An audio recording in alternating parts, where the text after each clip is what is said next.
The Black Native American Triangular Trade.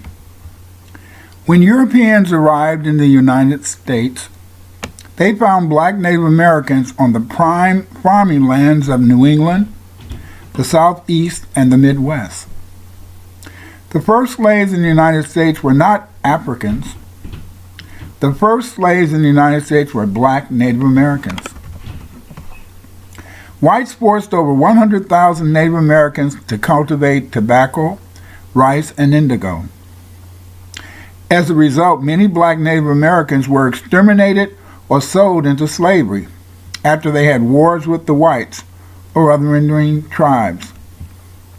Like people in Africa, the Native Americans sold each other into slavery for guns and cheap goods.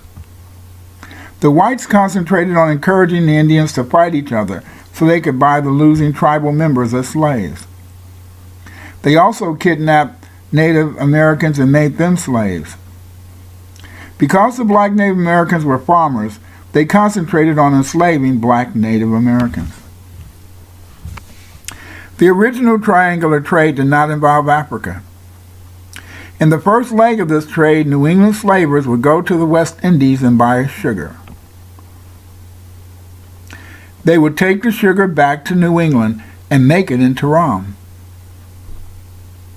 After making the rum, New England slavers would sail to Virginia and buy Native American slaves and take the slaves and rum to the West Indies and start the trade over again.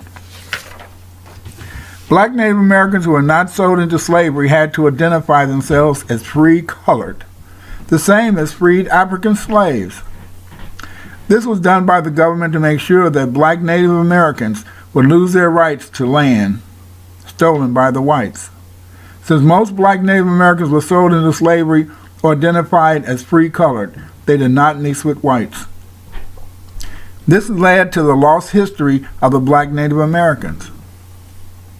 Instead of being able to tell the story of their great nations that they built before the white man came to America, the black Native Americans were instead enslaved, and in slavery they remained until the end of slavery after the Civil War.